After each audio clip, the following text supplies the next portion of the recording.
Happy Thursday, everybody. Today is Thursday, September 9, 2021, and this is your delayed Monday market report. And so I hope everyone had a great weekend and a great week so far. I want to do a quick review of last week. That's the week before this one. And then what so far we've gone through this week. And then we'll talk a little bit about what we're going to watch for by the end of this week and maybe into next week. So let's do a quick recap of last week, although it does seem like it was forever ago. Last Monday, we saw stocks extend their gains after Fed Chair Powell's Jackson Hole speech, which seems like it was forever ago.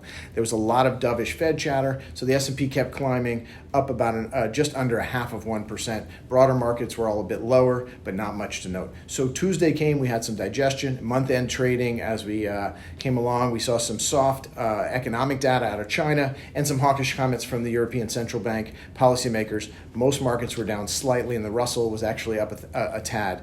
Another positive month in the books, but the day was down for most of the markets were down the day.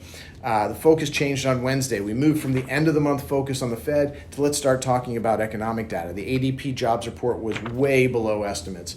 ISM manufacturing was above estimates, but remember the Fed keeps telling us keep an eye on the labor markets. So the markets were up for a while, but as they started to think about upcoming Friday's job numbers, the selling came in. The S&P 500 ended just a hair higher. NASDAQ at a new all-time high, and Dow was down slightly. Thursday, we had the weekly jobless claims, and that was better than expected. New pandemic era low. So where did that put the thoughts on jobs again?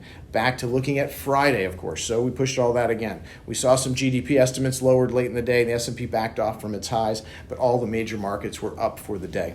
Friday came, as did the much-anticipated jobs report. And did it surprise? Whoa, did it ever. 237,000 new jobs. Estimates were all over, but they were officially expected numbers was 750,000. They were estimates as high as 1 million, and we came in at 237. So what does that all mean? Remember, we spoke about the ADP report was off huge from estimates, and that's about those who have jobs. This report off huge, again, those with jobs. The jobless claims, those without jobs, new low. Go figure. So regardless, it surprised the light crowd that was still actually at in the market. The traders that were still around, those are the ones that did not already head out for the long weekend. We opened with the leg down in the market, recovered most of the losses throughout the day. NASDAQ ended slightly lower. All the markets ended lower except for the NASDAQ ended up slightly higher. Let's jump into this week since it's already Thursday. I hope you remember that the video was not coming out till today. I'm sorry, but due to the Rosh Hashanah holiday, Shana Tova to you all. Monday was, of course, Labor Day, so the markets were closed. Tuesday, when people started to come back into the office, except those that went to services for the holiday. Markets were faced with a little new data, with no new data, really, so it did catch some selling throughout the day from Friday's jobless numbers, from jobs numbers. The S&P 500 and the Dow were both down slightly, and the NASDAQ was up a bit.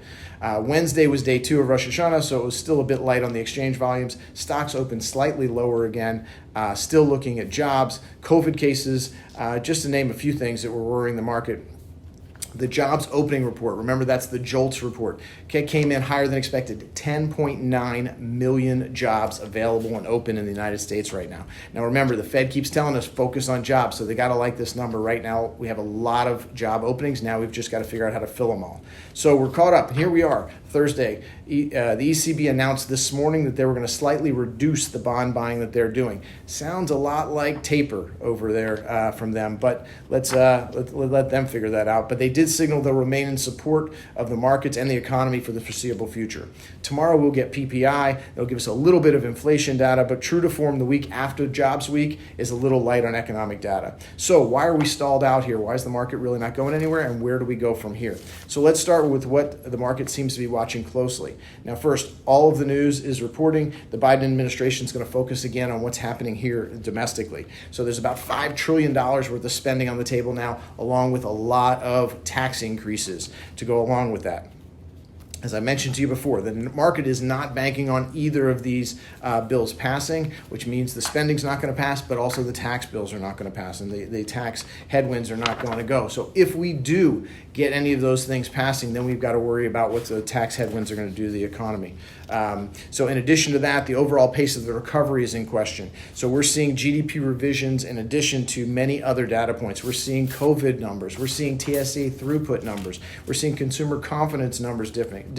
China, Afghanistan, Iran, and of course the Fed talk.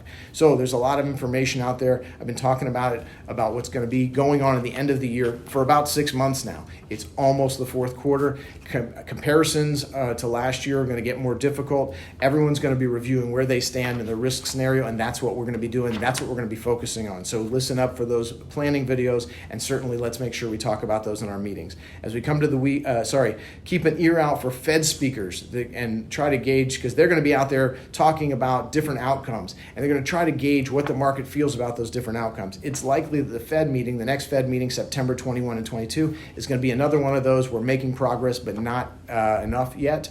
Kind of a speech, but we have a few weeks of data to gather before we get that. So we're going longer today. I do apologize. That's why we don't recap 2 weeks of markets at a time. But remember, check back tomorrow for our planning video, and then again Monday for another market update. Since you already know a lot about what's going on this week, we'll talk about a few other things in the markets next week, hopefully. So have a great day, and have a great weekend.